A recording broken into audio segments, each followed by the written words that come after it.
Magandang araw mga kaibigan. Pag-usapan natin ngayon ang kinabukasan ng SMNI franchise. May pag-asa pa ba o wala na talaga? Si Speaker Martin Romualdez, yung kanyang mga kasama, napakabilis. Ang pagpasa nila ng House Bill 970 revoking the franchise of SMNI. So tumatawa sila. So ano ngayon?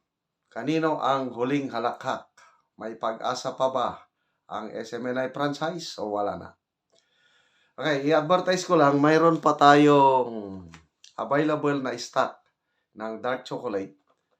So, ito lang ang inyong kontakin na number, 0916-9000-997. Okay, dito po sa headlines ng Philippine Star, Senate concurrence needed to revoke SMNI franchise.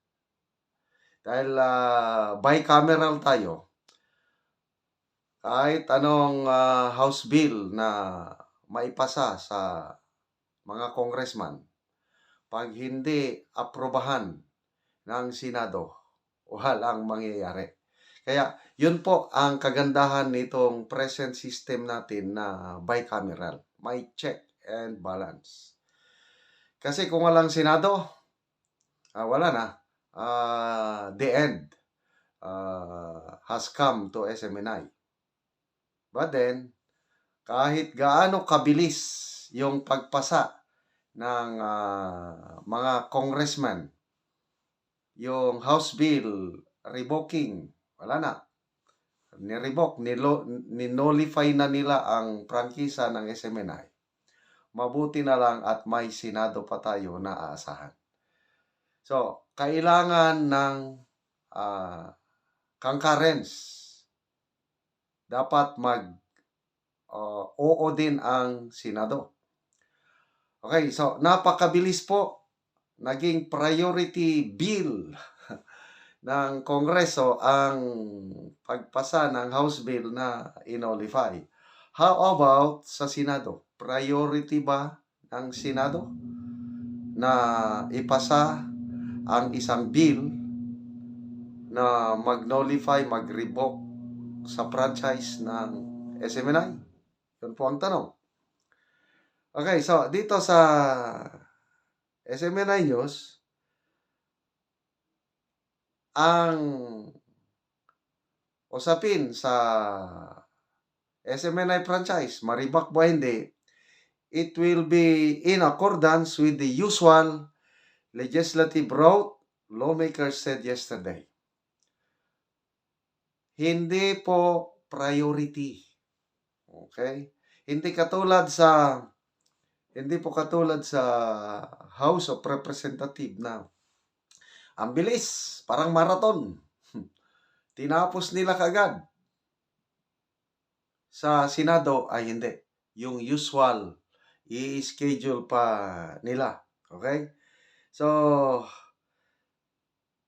ang Senado ngayon, hinihintay pa nila ang transmittal ng House Bill 9710 na ma-forward sa Senado. Hanggang ngayon, wala pa. Hindi pa na-forward. Once na na-receive na ng Senado, itong House Bill na ito is ibibigay sa Public Services Committee chaired by Senator Grace Poe. Okay.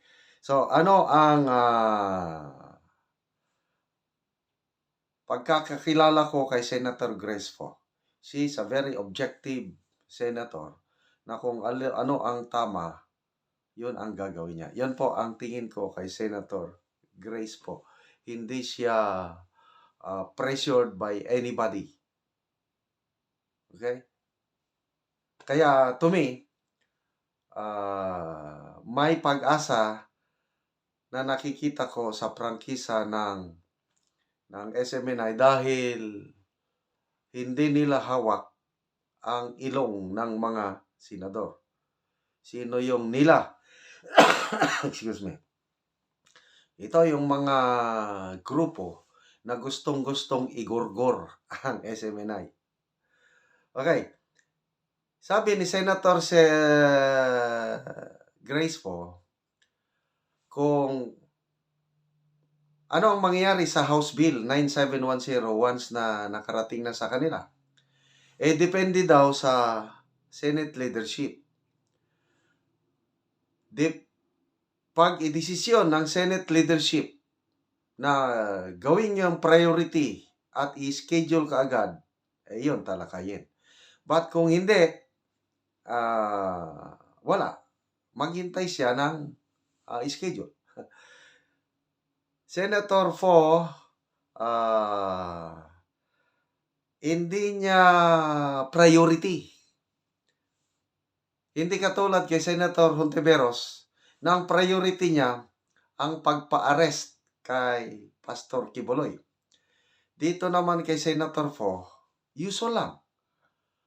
So depende sa leadership ng Senate. Ito ang statement ng senadora. The committee shall seek the consensus of the body on this. No franchise bill has ever been listed as a priority, so I defer to the leadership as to the phase of its disposition. The first instance that a proposal for a franchise revocation has made significant progress in Congress. Yung ginawa sa House of Representatives, yun daw po, first time in history na ang franchise revocation ginawang priority. O nga naman, ano ba ang pressing concerns ng ating bansa? Di ba inflation? Di ba ang graft and corruption? Di ba ang food security? Ang daming concerns ng taong bayan na dapat yun ang unahin. Creation of jobs. Mga ganun. So, dapat yun din ang priority bill ng mga lawmakers. Ang naging priority bill ng mga congressmen is yung revocation ng franchise ng SMNI. Kaya ito, mabigat itong statement ni Senator po. Sabi niya na the first instance that a proposal for a franchise revocation has made significant and progress. Sa Congress yun, sa Kamara. Pagdating sa Senado, ano sabi niya? Bahala ang Senate leadership. I-schedule ba nila yan na priority o hindi? Okay. Sabi pa niya, we should subject this to utmost study and scrutiny as this shall set a precedent for future legislative franchises. Okay. My committee, sabi niya, shall be guided by the principle that a franchise is a privilege and that grantees should always abide by the tenets of fairness and public welfare. Correct. Ano lang, kung ano yung ikabubuti ng nakakarami, yun ang masunod. Ano ang ginagawa ng SMNI? Okay? Kung ano-ano yung sinasabi ng mga congressman na violation, to me, it does not count. Anong ginagawa ng SMNI?